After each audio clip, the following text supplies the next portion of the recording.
안녕하세요. 바림소리입니다. 네, 이번에 소개할 책은 역대급 입소문으로 꾸준히 사랑받는 메리골드 시리즈 두 번째 이야기입니다. 아픈 날의 기억, 마음의 얼룩옷을 세탁하듯 마법처럼 깨끗하게 지워주는 메리골드 마음 세탁소에 이어 마음의 얼룩을 행복한 기억으로 바꿔드리는 메리골드 마음 사진관이 다시 독자분들을 만나러 왔습니다. 반드시 오고야 말 행복이라는 메리골드 꽃말처럼 말이죠. 오늘따라 유난히 편안해 보여요, 지은 씨. 이번 작품의 첫 문장입니다. 굉장히 신선하죠? 저는 상영 중인 영화를 보는 듯 누군가의 기분 좋은 대화를 엿듣는 듯한 느낌마저 들었습니다. 여러분은 보고 싶은 미래가 있나요? 마음 사진관으로 오세요.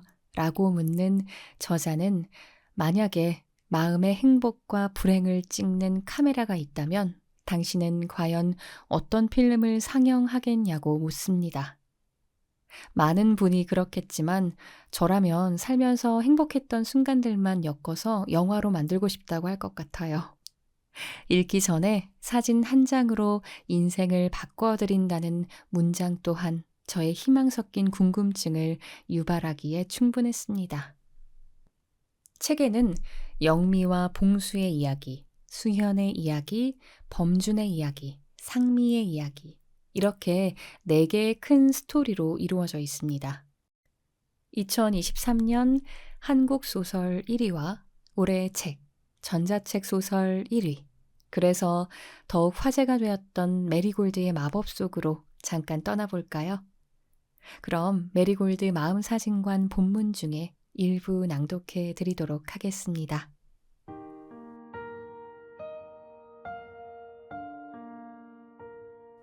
윤정은 장편 소설 메리골드 마음사진관. 엄마, 피자 이런 거 몸에 안 좋아.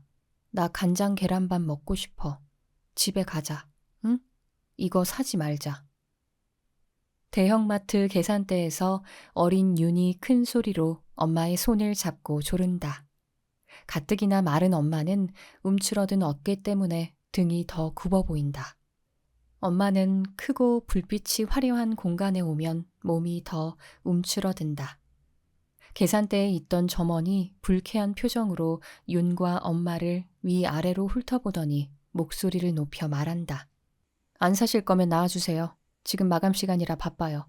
뒤에 줄 서 있는 거 안 보여요? 깜짝이야. 어린이한테 왜 큰 소리를 내세요? 아줌마, 내가 안 먹고 싶거든요. 엄마, 빨리 가자. 일로 와.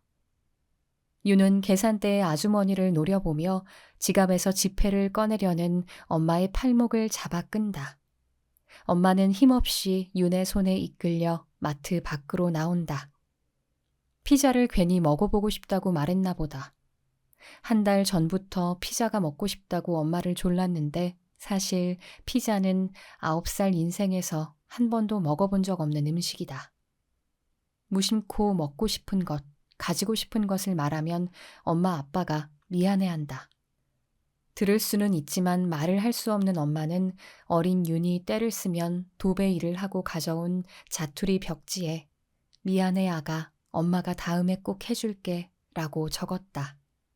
입술이 쭉 나오던 윤은 언제부턴가 조르지 않는 데에 익숙해져 갔다. 그런데 며칠 전 피자 가게 앞을 지나는데 냄새가 너무 좋아 지나칠 수가 없었다. 배 속이 꼬르륵. 사람들이 피자를 먹는 모습을 몰래 숨어 구경했다. 가게 안에 있는 사람들은 행복해 보였다. 환한 불빛 아래 모여 앉아 온갖 재료가 올라간 커다란 피자를 웃으며 나누어 먹는다. 한참을 구경하다 집으로 돌아와 엄마를 보자마자 저도 모르게 말이 나와버렸다. 엄마 있잖아. 내가 꼭 먹고 싶은 건 아닌데 혹시 열밤 뒤에 피자 사줄 수 있어? 꼭 먹고 싶은 건 아냐. 알지?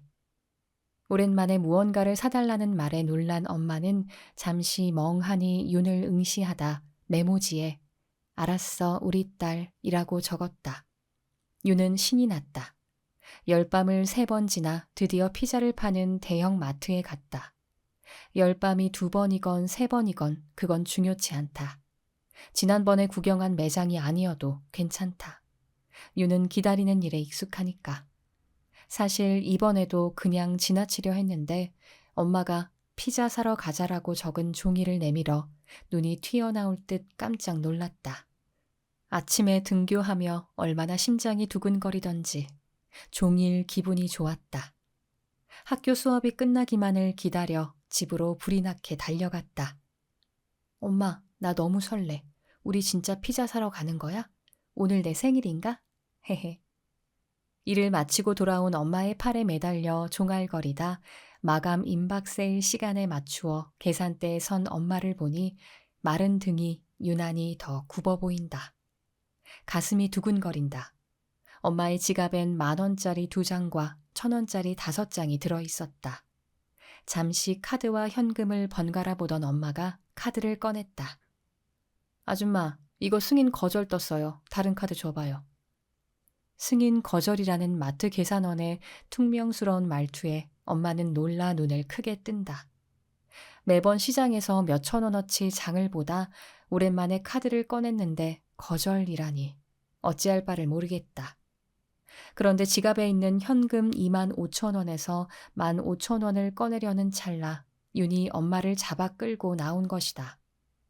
마트 앞에 정차된 아빠의 야채 트럭 앞까지 둘은 앞만 보고 걸었다. 투두둑 하고 윤의 손에 엄마의 남방 소매 단추가 뜯겨 잡힌다. 그제야 윤과 엄마는 서로를 마주본다. 윤을 바라보는 엄마의 눈가에 물기가 고이고 윤은 못 본 척 고개를 돌린다. 엄마의 얼굴, 마른 얼굴. 짧은 시간 동안 더 수척해진 얼굴에 윤은 마음이 따갑다. 어려도 감정은 다 안다. 마트 앞을 지켜보고 있던 아빠가 황급히 트럭에서 내린다. 피자는 어디 있어? 아빠, 여기 피자 맛없어 보여. 나 맘 바뀌었어. 우리 얼른 집에 가서 간장 계란밥 먹자. 나 그거 먹고 싶어. 트럭 앞자리에 나란히 앉은 3사람은 말이 없다. 아빠는 거뭇해진 턱수염을 어루만지며 집으로 향한다. 3사람은 서로에게 미안해 창밖만 바라본다. 우리는 왜 이리 미안해야만 하는 걸까? 가난은 사랑하는 이를 매일 미안하게 만든다. 침묵을 깬 건 봉수다. 유나, 배추랑 호박 넣고 맛있게 팔팔 끓인 된장국도 먹고 고소하게 호박전도 부쳐줄까? 아빠, 배추랑 호박 시들었어? 팔아야 하는데 어떡해. 언젠가부터 트럭에서 못 팔고 남아 시든 채소들만 먹어온 이들이었다. 싱싱한 채소는 당연히 먹을 엄두도 내지 않았다. 너무 일찍 철들어버린 아이가 안쓰러워 말없이 아이의 손을 쓰다듬는다. 아이의 손이 따뜻하다. 우리 오늘은 시든 거 말고 싱싱한 야채 먹자. 아빠 오늘 많이 팔았어. 아파트 장 서서 갔는데 오늘따라 손님이 많더라. 얼른 가서 아빠가 맛있게 해줄게. 와, 신난다. 호박전도 먹는다니. 환호성을 지르는 윤의 목소리에 영미와 봉수는 허공을 바라본다. 둘의 눈빛에 깊은 슬픔이 배어있다. 집을 향해 언덕을 오르는 낡은 트럭의 뒷모습에도 오늘은 슬픔이 묻어난다. 우리는 어디로 가야 할까? 우리가 가는 곳이 우리의 집이 맞을까? 낡은 단칸 월세방에 불이 켜진다. 집이다. 그래도 집이다. 가난한 집에도 밤은 오고 불이 켜진다. 한 구짜리 버너에 올린 낡은 프라이팬에선 지글지글 야채전이 부쳐지고 불빛도 켜지고 사랑도 켜졌지만 오늘 밤은 이상하게 배가 고프다. 먹어도 허기가 져서 3사람은 말없이 밥을 입에 꾹꾹 눌러 넣는다. 2그릇의 밥 공기를 비우고 정적을 깬 사람은 봉수다. 우리 내일 여행 갈까? 윤과 영미가 놀라 먹던 밥을 삼키지도 못하고 봉수를 바라본다. 여행이라니 우리 형편에. 왜 이렇게 놀라? 아빠 비상금 있어. 전에 엄마가 유튜브에서 봤다고 어디 가보고 싶다고 했잖아. 거기가 어디지? 메리 실버? 영미가 된장국 묻은 입술을 옷소매로 쓱 닦으며 도배지로 만든 메모지에 4글자를 꾹꾹 눌러 쓴다. 메리골드. 도배일을 하다 점심을 먹으러 간 한바 식당의 주인장이 텔레비전으로 유튜브를 보고 있어서 무심결에 눈길을 주었다가 밥이 식는 줄도 모르고 영상이 끝날 때까지 보았다. 천국이 있다면 저곳이 아닐까? 천국이 우리 같은 사람에게도 허락된다면 그곳에서 생을 마치고 싶었다. 아니, 생을 마칠 순 없더라도 죽기 전에 한 번이라도 저 아름다운 도시를 직접 눈에 담고 싶었다.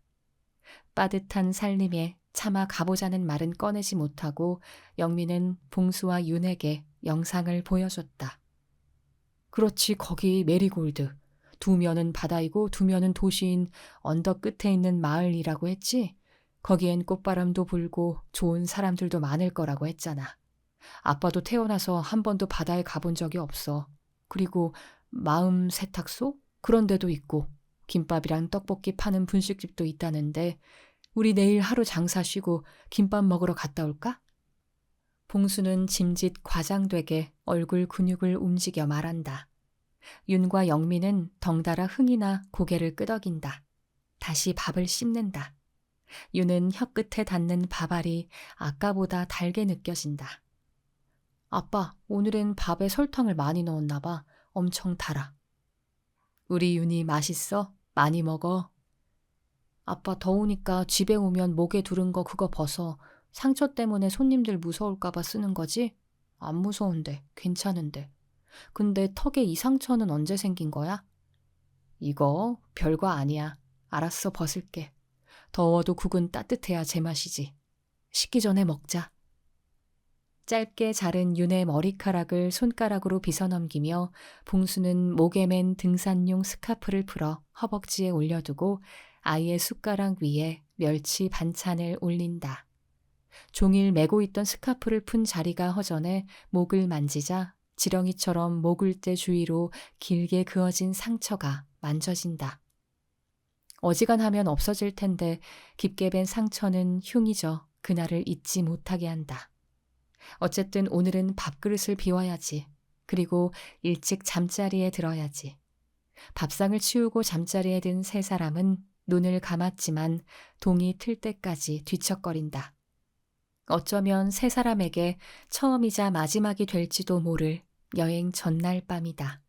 어쩌면, 아마도 어쩌면, 참말로. 다음 날 아침 일찍 일어난 봉수는 아직 자고 있는 가족들이 깨지 않게 살금살금 트럭을 살펴보러 나왔다. 여행이란 단어가 자신의 입 밖으로 나오다니 생소하다.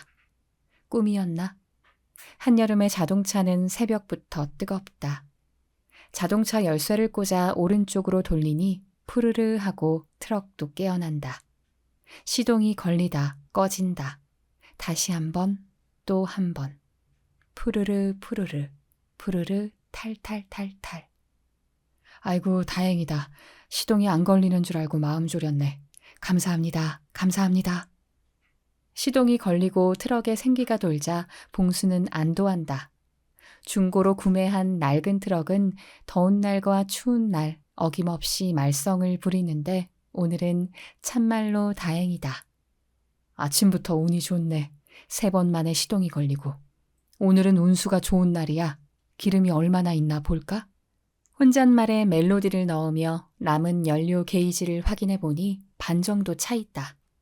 내비게이션으로 거리를 확인해 보니 메리골드에 갈 수는 있지만 돌아오기엔 부족한 상태다. 봉수는 오른쪽 조수석에 돌돌 말린 검은 비닐봉투를 꺼내어 거스름돈으로 준비해둔 1,000원짜리 다발을 샌다. 끝까지 세고 다시 또 세어본다.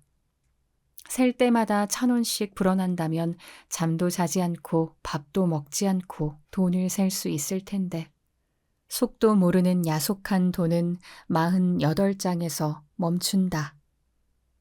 딱 2장만 더 있으면 5만 원인데 기름을 넣으면 다음 장사는 어쩌지? 물건을 살 돈이 없는데 벌써 3달치 월세도 밀렸는데 정말 큰일이네. 다시 돈을 넣으며 조수석 깊숙이 넣어둔 서류 봉투를 꺼낸다. 국가에서 제공하는 무료 건강검진을 받았는데 병원에서 당장 입원하지 않으면 목숨이 위험하다고 한다. 어쩌면 길어야 석 달을 살 수 있다고 했다. 봉수는 당장 입원하라는 말에 벌떡 일어나 뒤도 보지 않고 트럭으로 돌아왔다. 이보시오. 사람 형편 봐가면서 돈 벌려고 해야지. 아무리 병원이 영리여도 이러면 안 되는 거 아닙니까? 죽어도 내 집에서 죽을랍니다. 큰 소리치며 병원을 나왔지만 입술이 바짝 마르고 손이 벌벌 떨렸다. 병도 사람을 골라서 오는 건가? 고단한 이에겐 고단함만 쌓인다. 열심히 살았는데 남은 건 고통밖에 없다. 거기다 입원이라니. 살아봐야 석 달인데 죽을 목숨에 왜 돈을 쓰는가? 남겨진 영미랑 유는 어떡하라고. 낮에 다녀온 병원 생각에 봉수가 눈을 질끈 감고 있는데 영미가 세상이 무너진 것 같은 얼굴로 마트 주차장으로 들어서고 그 옆에 윤이 화가 잔뜩 나 씩씩거리고 있던 것이 지난밤의 일이다. 소설처럼 마법을 쓸 수 있다면 1,000원짜리가 5만원짜리로 색깔이 확 변했으면 좋겠어. 허허. 자기가 생각해도 어이가 없었는지 봉수가 고개를 절레절레 흔들며 지저분한 차 내부를 정리한다. 시안부고 뭐고 아직은 살아있다. 일단 그럼 된 거 아닌가? 인기척에 봉수가 황급히 손에 들고 있던 종이를 감추고 차에서 내린다. 영미가 잠을 설친 푸석푸석한 얼굴을 하고 나와 트럭 뒤편의 야채들을 정리하고 있다. 도배 일을 쉬는 날에는 영미도 야채 장사를 거둔다. 손님이 오기까지 긴 기다림도 서로의 땀을 닦아주는 일도 비닐봉투에 야채를 담아 손님에게 건네는 손길도 모두 함께한다. 정리를 마친 영미가 봉수를 발견하고 메모지에 글자를 적는다. 우리 메리골드 가서 야채 팔 수도 있잖아. 그렇지. 메리골드에 가서 트럭에 남은 야채를 팔 수도 있겠지. 살면서 영미는 봉수가 하는 일에 반대하는 일이 없다. 봉수와 친형제처럼 가까이 지내던 친구가 식당 운영 적자를 대출에 대출로 막으며 버티다 보증을 부탁했을 때에도 영미는 봉수의 뜻에 따랐다. 1년이면 나아질 줄 알았던 경제난은 3년이 넘도록 그대로였고 결국 연락을 끊고 사라진 친구의 보증 빚을 떠안게 되었을 때에도 영미는 그저 봉수를 다독여 주었다. 그동안 열심히 일해 겨우 장만한 집과 차를 빼앗기고 나니 봉수는 미안함과 수치심에 고개를 들 수 없었다.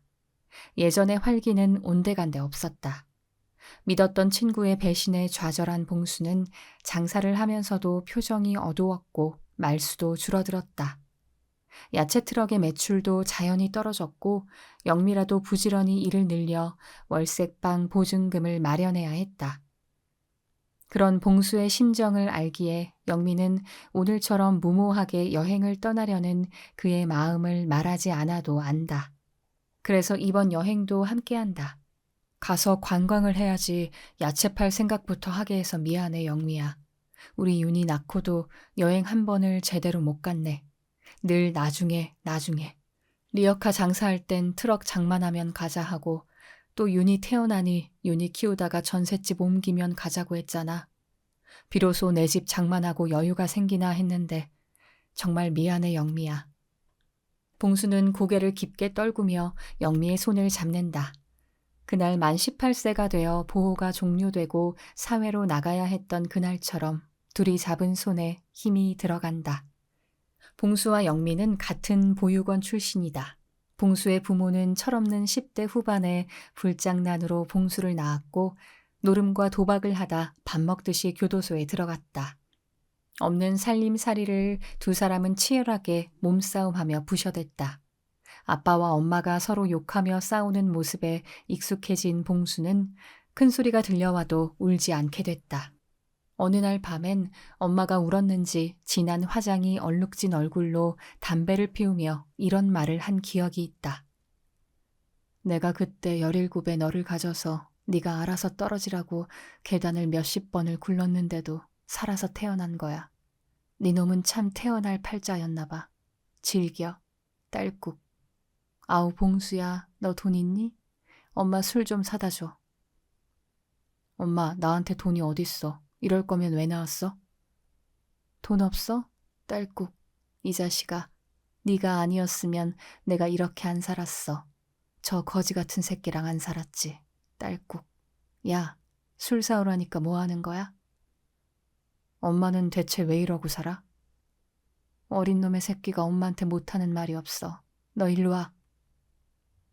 그게 엄마의 마지막 매질이었다.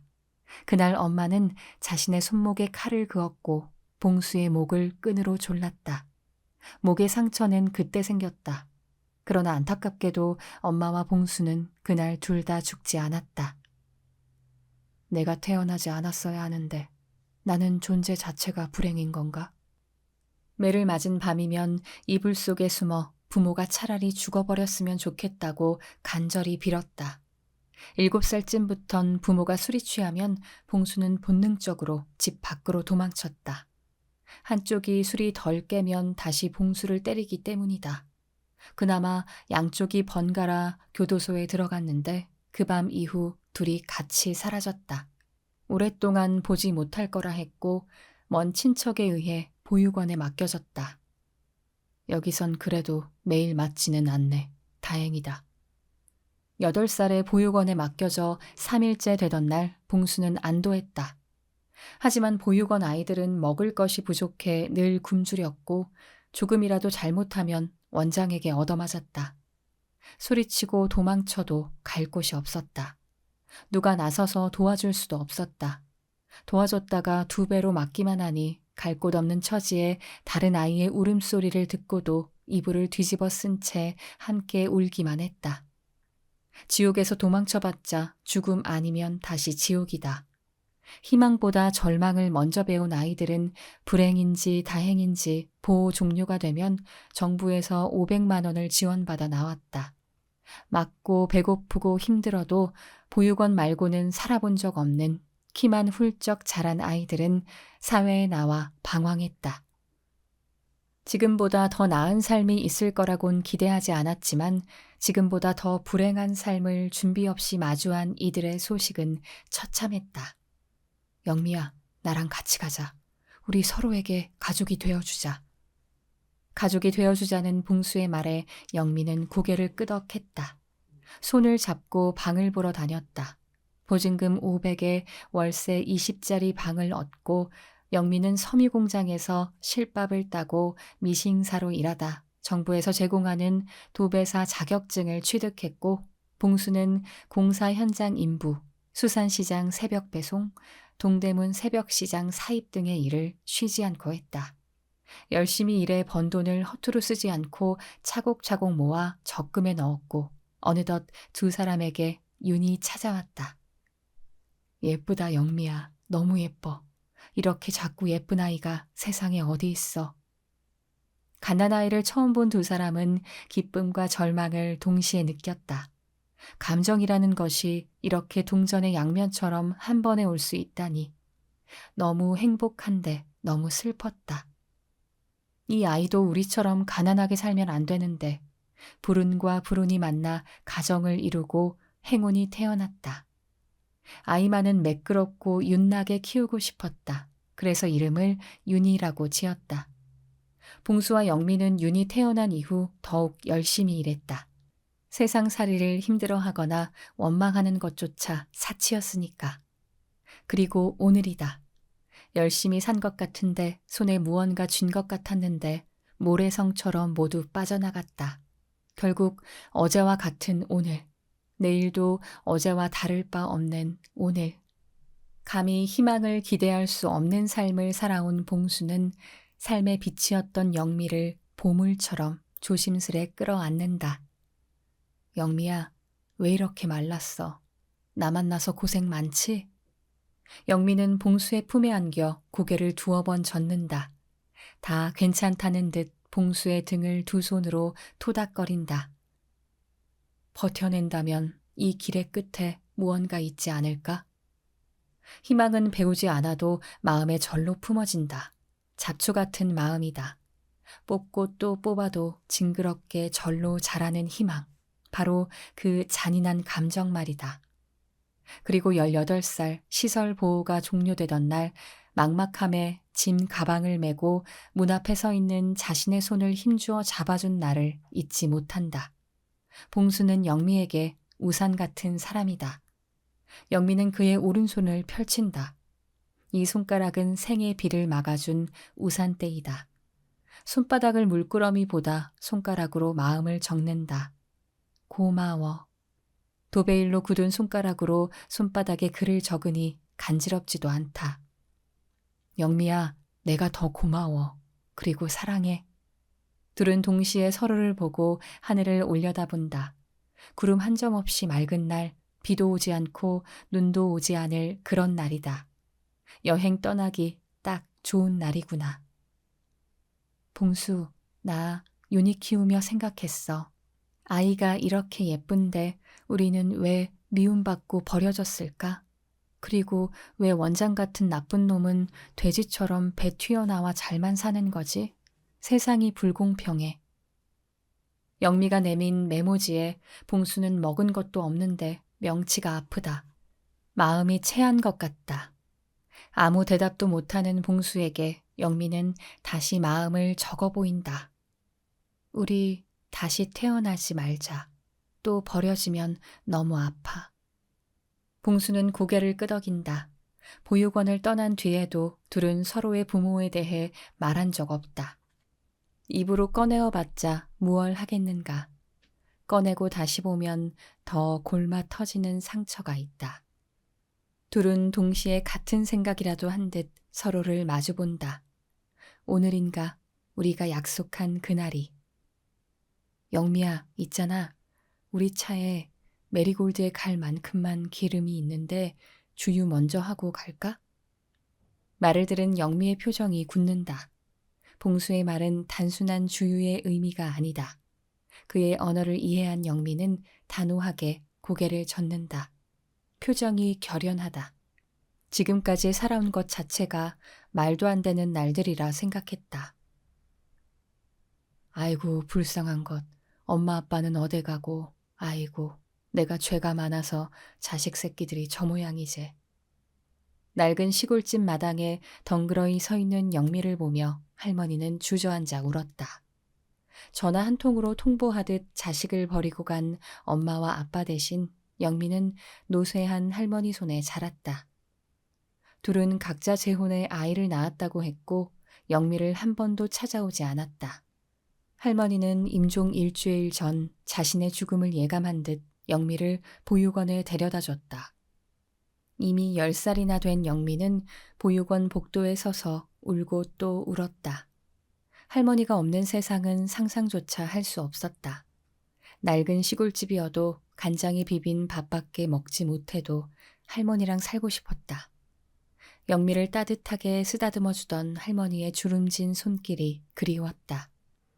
단 하루라도 더 할머니 곁에 있고 싶었던 영미는 할머니에게 연락해 주리라는 기대에 눈을 질끈 감고 혀를 깨물었다.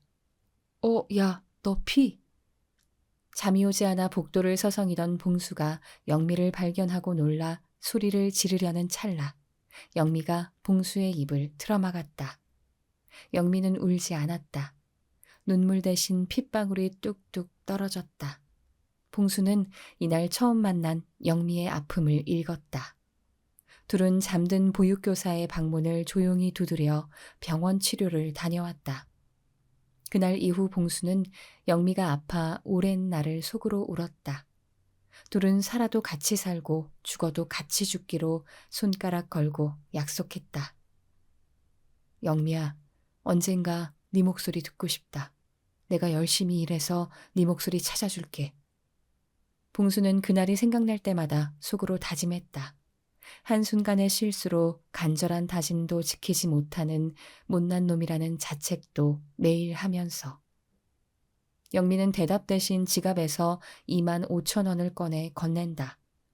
물끄러미 지폐를 바라보는 봉수의 난방 앞주머니에 돈을 꽂고 희미하게 웃는다. 봉수, 나랑 살아줘서 고마워.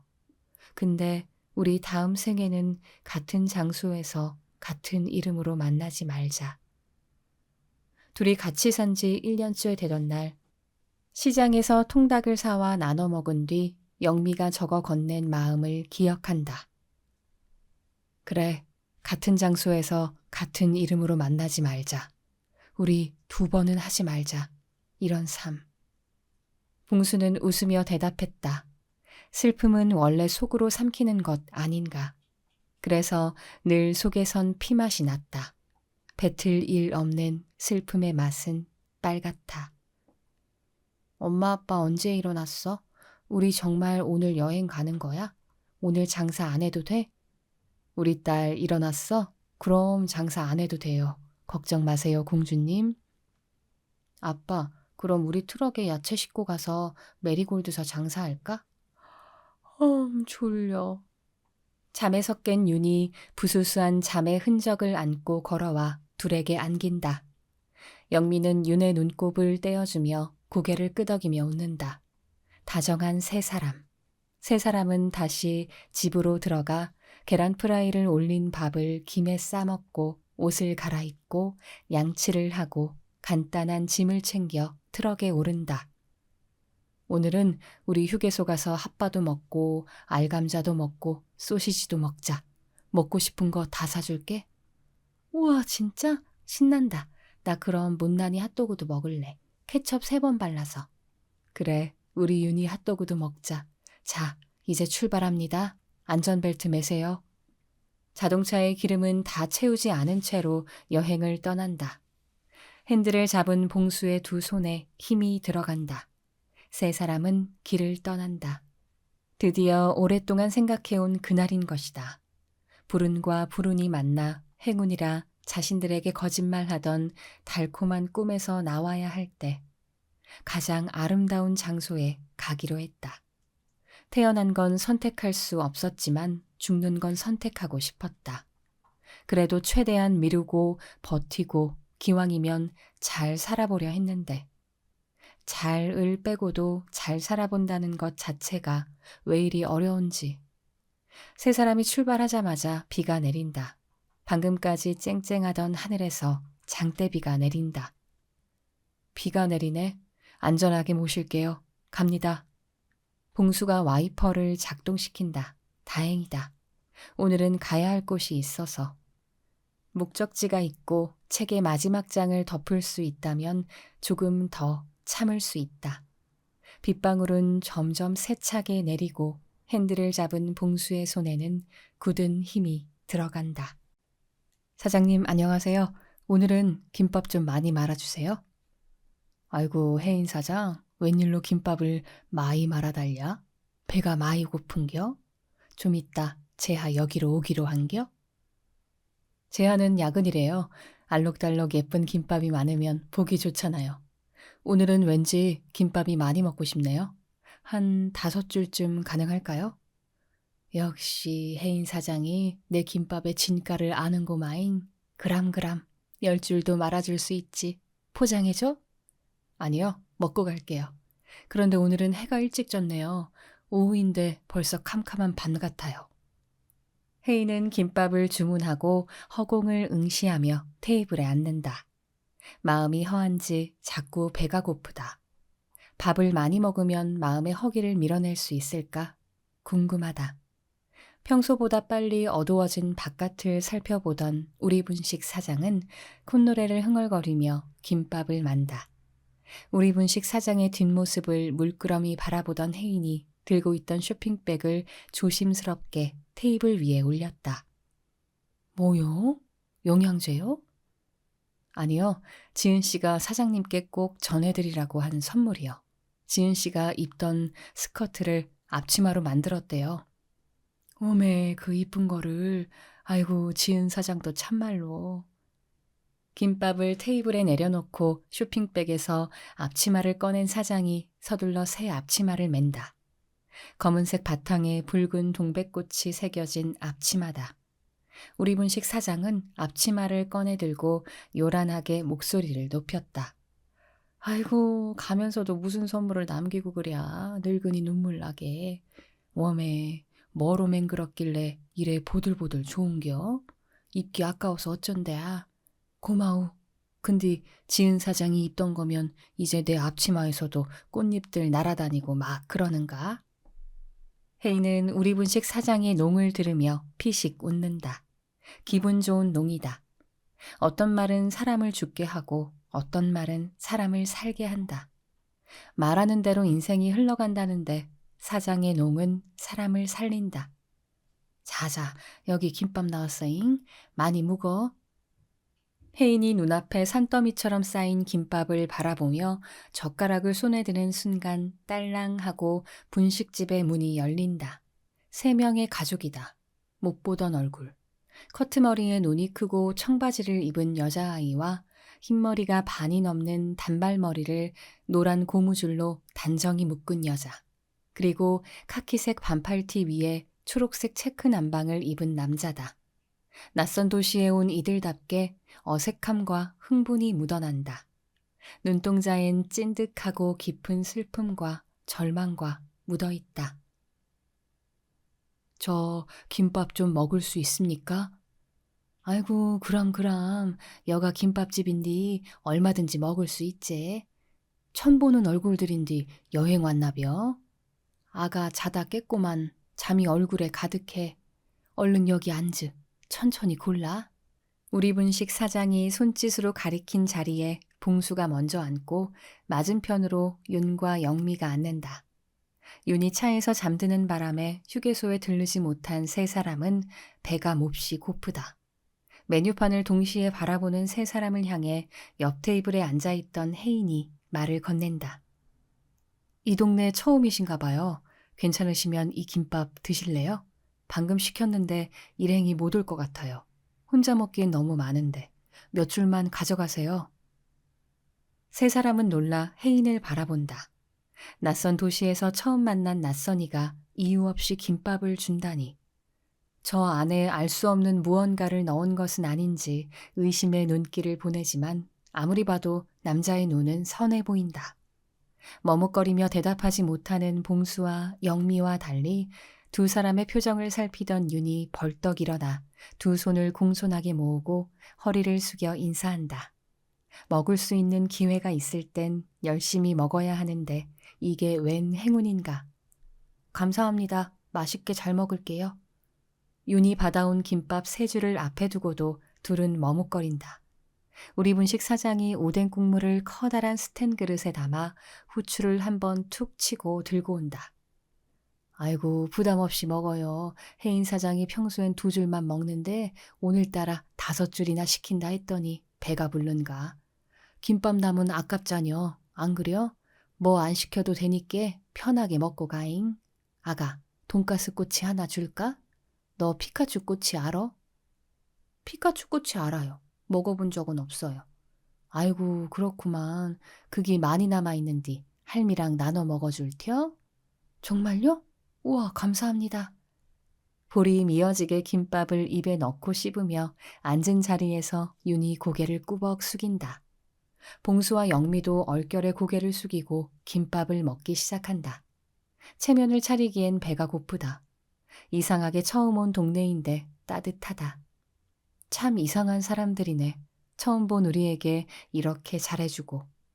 살면서 받아본 기억 없는 친절과 호의가 낯설지만 일단 배가 고프니 허겁지겁 먹기 시작한다. 김밥은 금세 동이 난다. 봉수는 양볼이 미어터지게 잘 먹는 윤을 애잔하게 바라보다 사장을 향해 손을 든다. 저 사장님, 여기 김밥 2줄 주세요. 아이고, 맛있지? 그려 두툼하게 말아줄게잉. 우리 분식 사장이 신이 나 김밥을 말기 시작한다. 2줄인데 4줄 같은 김밥 산이 3사람 앞에 놓인다. 분명 허기를 채우고도 남을 양인데 이상하게 먹어도 배가 고프다. 이상해. 정말 이상한 도시야. 먹어도 맛있지? 그기 내가 김밥을 잘 말아서 그랴. 마음에 허기가 지면 계속 배가 고픈겨. 먹어도 마음이 채워지지 않은 게 배에서 음식을 달라고 아우성 치는 거지. 마음이 가득 차면 그땐 배가 안 고파지니께 허기 채울 때까지 걱정 말고 묵어잉. 이제 문 닫을 시간이라도 김밥 재료가 남아 아까웠는디 잘 됐어. 허허, 아가, 오뎅 하나 먹을텨? 서비스요. 정말요? 감사합니다. 할머니 저는 오뎅 10꼬치는 더 먹을 수 있어요. 입이 미어터지게 김밥을 먹는 윤을 보며 우리 분식 사장은 오뎅을 한 손으로 가득 집어 초록색 플라스틱 그릇에 담는다. 오뎅을 윤의 테이블에 내려두고 혜인 앞에는 오뎅 국물을 내려두며 앞자리에 앉는다. 근데 혜인 사장, 정말 세탁소 안에 사진관을 차린겨? 네, 지은 씨가 없으니 세탁소를 열 수도 없고 지은 씨의 공간을 그냥 둘 수도 없어서요. 세탁소 1층 가운데에 3평 정도를 유리벽으로 둘러서 사진관으로 만들었어요. 허벅지 즈음 높이로 나무 기둥을 올리고 그 위는 다 유리예요. 1층 벽면에 책장도 짜 넣었어요. 앞으로 2층에는 영사기를 올려두고 필름을 상영하려고 해요. 마음 세탁소를 추억하는 분들이 오시면 바 테이블에서 차도 내어드리고요. 마을 분들이 편하게 이용하시면 좋겠어요. 아이고, 잘했네. 가만히 있자. 마음 사진관이 오늘 오픈했는디 나도 가서 영정사진이라도 함 찍어야지. 사장님께서 벌써 영정사진을 찍으시려고요? 아직 한창이세요. 나가 지은 사장 가는 거 보고 오늘이 마지막 날이라면 뭐를 가장 하고 싶을까 생각을 해봤어. 근데 나는 마지막까지 여서 김밥을 말고 싶더라고. 배고픈 사람들 볼이 미어 터지게 밥을 먹는 거를 보고 싶어. 그러니까 죽는 것도 사는 것도 무섭지가 않어. 무얼 하고 살고 싶은지를 흰머리가 일에 많이 나서야 알게 되는 것이 참말로. 그러니까 나는 영정사진 찍는 게 슬프지가 않으. 그럼 제가 곱게 찍어드릴게요. 훈훈한 외모의 남자와 나이든 분식집 할머니의 대화가 웃음소리를 타고 건너편 테이블로 흘러들어왔다. 봉수와 영미는 본의 아니게 두 사람의 이야기를 들으며 잠시 숟가락을 멈추었다. 오늘이 생의 마지막 날이라면 나는 무엇을 하고 싶은가? 봉수가 영미와 윤을 바라본다. 윤이 아작아작 김밥을 씹는 소리 외에는 아무 소리도 들리지 않는다. 바로 그때 분식집 안으로 꽃잎이 날아들며 정적을 깼다. 분식집 안으로 파란 꽃잎이 원을 그리며 날아들어오더니 순간 눈앞에 전단지를 내려놓은 것이다. 윤이 놀라 두 눈을 비빈다. 엄마, 내가 지금 뭐 본 거야? 우리 꿈꾸고 있어? 영미도 놀라 윤을 바라본다. 봉수는 입 한가득 씹던 김밥을 까맣게 잊은 사람처럼 눈만 껌뻑거린다. 자리에서 일어선 혜인이 꽃잎에 날아온 종이를 세 사람 앞에 내려놓았다. 좀 놀라셨죠? 걱정 마세요. 꿈 아니고 현실입니다. 이상한 일은 아무 일도 일어나지 않아요. 사실 이 옆 건물에는 마음의 얼룩을 지워주는 마음 세탁소가 있는데요. 오늘 세탁소 1층에 마음 사진관을 열었어요. 김밥 다 드시면 사진 찍으러 오시겠어요? 오픈 기념으로 테스트 촬영을 해드릴게요. 파란 꽃잎들이 혜인의 손끝 언저리에서 주변을 빙그르르 감싸며 돈다. 이상한 삼촌이야. 인간으로 변신한 괴물인가? 그럼 우리는 이제 어떻게? 그림책에서 보았던 마법사가 눈앞에 나타났다는 생각에 윤이 힘껏 들이쉰 숨을 두 손으로 틀어막는다. 진짠가 봐. 꽃잎들도 날아다니고. 대박 사건. 너무 신기해. 윤의 말을 들은 혜인이 손가락으로 원을 그리자 꽃잎들이 세 사람의 주변을 감싸며 사라진다. 꼬마 아가씨, 겁먹지 않아도 돼. 이 꽃잎은 내 친구들이야. 혜인이 윤을 보며 빙그레 웃자 윤도 혜인을 따라 빙그레 웃는다. 좋은 감정은 복사한 듯 같은 감정을 불러온다. 최근에 제가 사랑하는 사람이 곁을 떠났습니다. 누구나 마지막을 맞이하지만 갑자기 떠나게 되면 남겨진 이들이 너무 슬프죠. 우리 분식 사장님도 자신이 아니라 남겨진 이들을 위해 영정사진을 찍으시려는 거니까 놀라지 마세요. 물론 가족사진도 찍어드릴 수 있습니다. 영정사진이라는 말에 봉수와 영미는 찰나의 눈빛을 교환한다. 영미는 조심스럽게 꽃잎이 테이블에 두고 간 전단지를 들고 읽는다. 두 손이 떨려 종이도 함께 떨린다. 손을 진정시키려고 아랫입술을 깨물지만 입술도 함께 떨린다. 지우고 싶은 마음이 있으신가요? 마음의 얼룩을 행복한 기억으로 바꾸어 찍어드려요. 보고 싶은 마음을 사진으로 찍어 보여줄 수도, 보고 싶은 순간을 사진으로 찍어 보여줄 수도 있어요. 당신이 행복할 수 있다면, 당신의 슬픔이 안녕할 수 있다면, 얼룩진 마음을 행복한 마음으로 바꾸어 드립니다. 어서 오세요. 행복한 마음을 찍어드리는 마음 사진관입니다. 사진관 주인 백. 엄마, 우리 가족 사진 한 번도 안 찍어봤잖아. 오늘 무료래. 우리 사진 찍으러 가자. 응? 응? 나 가족 사진 찍어보고 싶었단 말이야. 윤이 전단지를 읽고 있는 영미의 팔을 잡고 울상을 짓는다. 영미가 반응이 없자 이번엔 팔에 볼을 비비며 입술을 삐죽거린다. 이윽고 전단지에서 눈을 뗀 영미가 윤의 볼을 어루만지며 고개를 끄덕이고 봉수를 향해 눈빛을 보낸다. 어떤 마음은 말하지 않아도 마음으로 공명한다. 진짜? 우리도 사진 찍을 거야? 신난다. 오늘 내 인생 최고의 날이야. 금방이라도 올 것 같던 윤의 환호성에 분식집이 온기를 띈다. 봉수는 윤의 머리카락을 쓸어내리며 마음속으로 혼잣말을 한다. 마음을 찍어주는 사진관이라. 찍힐 마음 같은 게 있으려나. 인생에서 언제나 행운은 기가 막히게 우리를 피해갔는데. 그런데 오늘은 평소랑 뭔가 다르네. 줄곧 내리던 비는 세 사람이 우리 분식에 들어온 뒤로 어느새 잦아들었다. 익숙한 일이다. 날씨가 맑다는 일기예보에 장사를 많이 하려고 야채를 잔뜩 들여오면 어김없이 바람이 불고 인적이 뚝 끊기기 일쑤였다. 불행에 익숙한 이들은 행복을 고려할 겨를이 없다. 불행이 문신처럼 새겨져 그것이 불행인지도 모르기 때문이다. 비가 멈췄네요. 일기예보가 오늘도 틀렸네요. 맑을 거라더니. 혜인의 혼잣말에 봉수는 저렇게 근사해 보이는 사람한테도 일기예보는 틀릴 수 있구나 생각한다. 그 비가 나에게만 내리는 비가 아니었나? 얄궂네. 아까는 밤처럼 캄캄하더니 다시 밝아졌대야?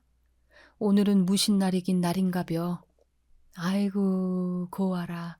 아가 일로 와봐. 너 무지개 본 적 있어? 무지개 떴어야. 우리 분식 사장이 비갠 하늘에 선명하게 뜬 무지개를 보며 박수를 친다. 유는 먹던 오뎅꼬치를 보물처럼 소중하게 쥐고 사장 옆에서 무지개를 바라본다. 우와, 할머니 너무 예뻐요. 무지개가 이렇게 생겼어요? 저 무지개 처음 봐요. 여는 지대가 높아서 무지개가 잘 보여. 비 그치면 가끔 뜨니께 종종 놀러와, 아가. 아이고 이뻐라. 오늘따라 더 곱네. 어느새 입구 앞에 나란히 서 하늘의 무지개를 한 방향으로 바라본다. 오늘 처음 만난 이들이 낯설지 않고 오늘 처음 본 무지개가 이토록 따뜻하고 아름답다니. 봉수는 세상이 아름답다고 느낀 게 언제인지를 떠올려 본다. 영미의 손을 처음 잡은 날이었나? 윤이 태어나 품에 안겼던 그날인가? 이상하게 마음이 아이스크림 녹듯 흐물거린다. 안 되는데 이렇게 살고 싶어지면. 마음사진관 첫 손님이네. 너 이름이 뭐니? 제 이름은 윤이에요. 윤? 예쁜 이름이네. 너랑 어울려. 내 이름은 혜인이야. 만나서 반가워. 우와, 삼촌도 이름 예뻐요. 이제 나랑 사진 찍으러 같이 갈래? 삼촌이랑요? 네, 좋아요. 윤에게 손을 내민 혜인이 우리 분식 사장을 본다.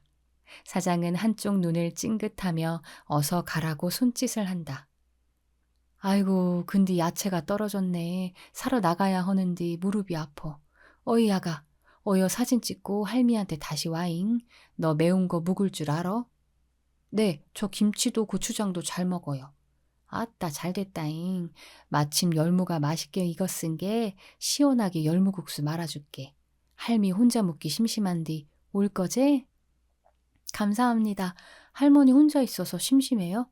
그럼 내가 국수 먹고 놀아줄게요. 좀 이따 봐요. 윤이 왼손은 혜인의 손을 잡고 오른손은 배꼽에 가져다 대며 허리를 숙여 인사한다. 어느 때보다 생기발랄한 윤을 보며 영미는 눈빛이 흔들린다. 안 되는데, 이러면. 살고 싶어지면 안 되는데. 우리처럼 비루한 삶을 윤에게 주면 정말 안 되는데. 복잡한 마음으로 분식집을 나선다. 저 사장님, 여기 계산 좀 부탁드립니다. 얼마입니까? 분식집 문을 나서려던 봉수는 바지에 손을 닦으며 돈을 꺼내려다 남방 주머니에 아무것도 없어 놀란다. 아까 영미가 준 돈이 어디 갔지?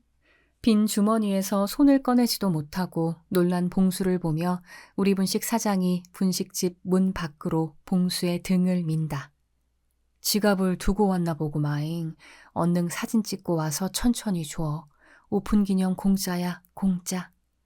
아, 저 그래도 금방 차에 다녀올 수 있습니다. 잠시만요. 아이고, 뭐가 그리 급혀. 이 동네 밥집은 여기밖에 없어. 이따 아가 간식까지 더 묻고 천천히 줘도 되니께 괜찮여. 사장의 괜찮다는 말에 괜스레 눈물이 핑 돈다. 왜 이리 받아본 적 없는 온기로 마음을 덮이는지.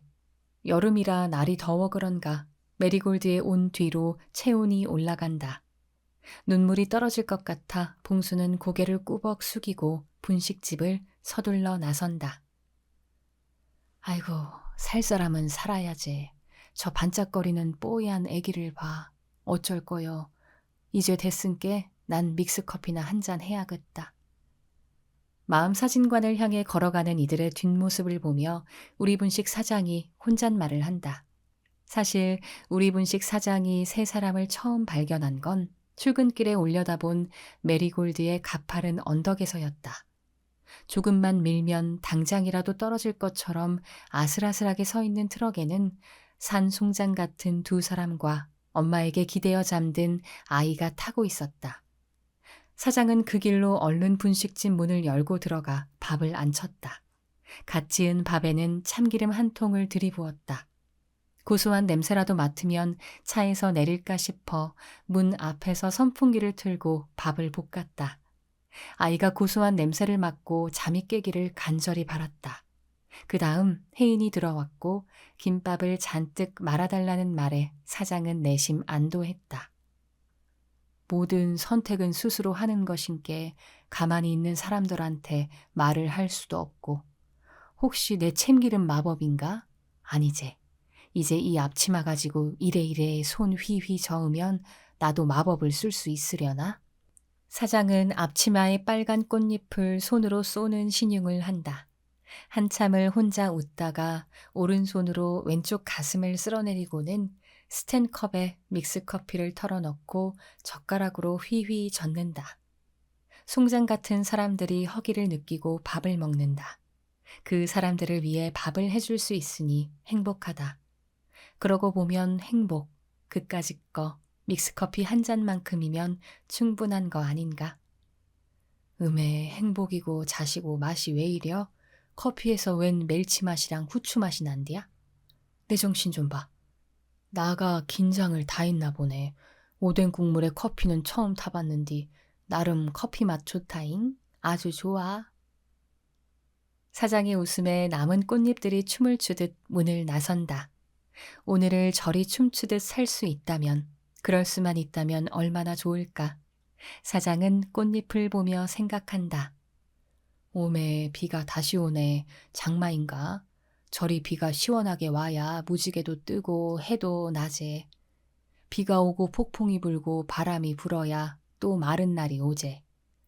시원하게 내리는 비 핑계 삼아 시원하게 울어 제낄 수도 있고 말이여. 오늘 밤은 저 비에 많은 게 씻길 거여. 그럴겨.